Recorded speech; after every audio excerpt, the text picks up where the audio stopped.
I'd now like to recognize the gentleman from Michigan for 5 minutes, Mr. Moolenaar.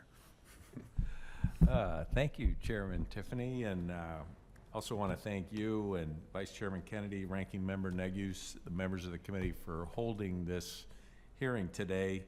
I appreciate this Natural Resources Committee and the colleagues who serve on this subcommittee on federal lands for considering this legislation, H.R. 2306, the Adams Memorial Great American Heroes Act. And like each of you, I have an interest in ensuring that our American story and the leaders who most profoundly shaped it are appropriately represented in the monuments, memorials, and other features our constituents experience here in our nation's capital.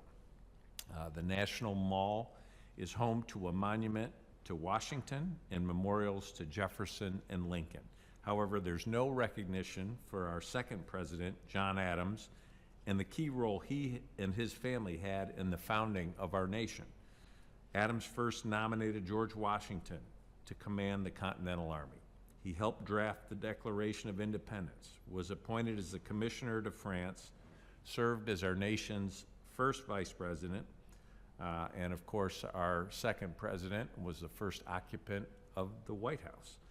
He was the voice of the American Revolution. And as president, he oversaw the establishment of Washington, D.C. as the new seat of our federal government, and addressed the Congress the first time the body met in the new Capitol. His family sacrificed alongside him in service to our nation, namely his wife Abigail and his son Charles. There was also his other son, our sixth president, John Quincy Adams, and his wife, Louisa Catherine Adams. And the entire Adams family dedicated their lives to our country from the Revolution through the Civil War.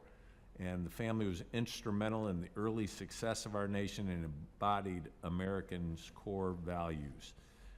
I believe it's only right to recognize this incredible family's service to our nation and provide a monument to the lasting impact the Adams family has on the United States.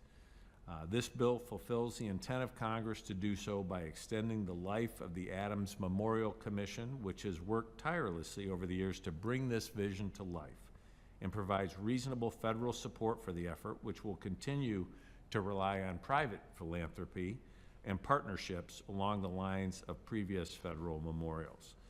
The bill also provides for the consideration of a small area within the reserve as a suitable site for the memorial in South President's Park, near the White House, whose first resident, as I mentioned earlier, was none other than John Adams. As we prepare to commemorate the 250th anniversary of the founding of our nation, I can think of no better way to celebrate the ethos of our country than by paying tribute to a family that has sacrificed so much to shape and guide it through its infancy. Thank you again, Mr. Chairman, for your consideration of this legislation, the Adams Memorial Great American Heroes Act, and I would ask the committee to vote in its favor. And I yield back. The gentleman